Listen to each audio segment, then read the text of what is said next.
Welcome back na naman dito sa akin channel. Panibagong video na naman tayo ngayon. May ibabahagi na naman ako sa inyo ngayon na ritual. Ito ay simpleng gabay at simpleng pamamaraan.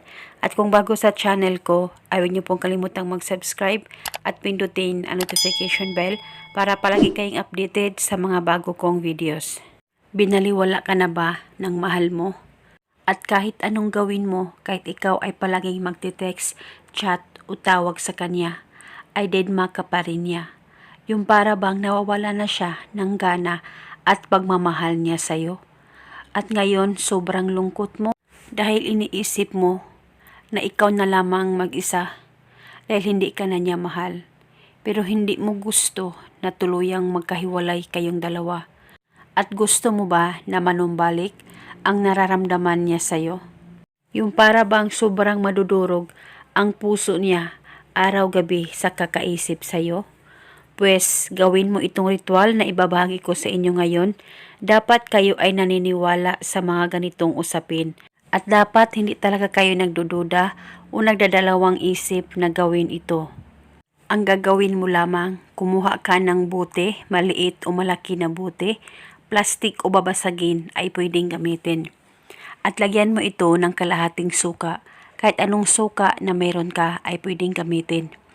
At pagkatapos mo nang malagyan ito ng suka, kumuha ka ng papel at panulat at isulat mo ng 7 beses ang pangalan at apelyido niya.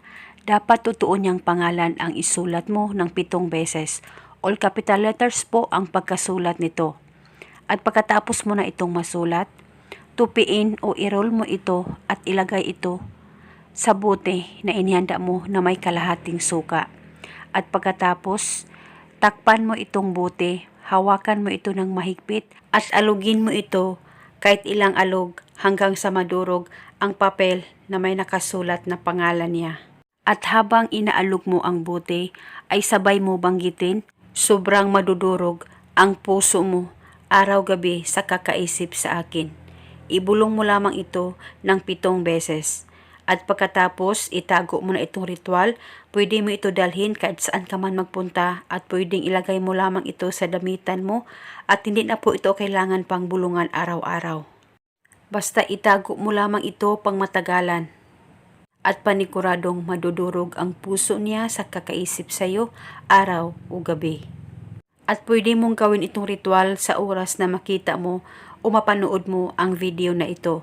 Pwede ito gawin sa kahit na anong araw o oras na gusto mo. At ito muna sa ngayon. Maraming salamat po sa panonood. May God bless us all.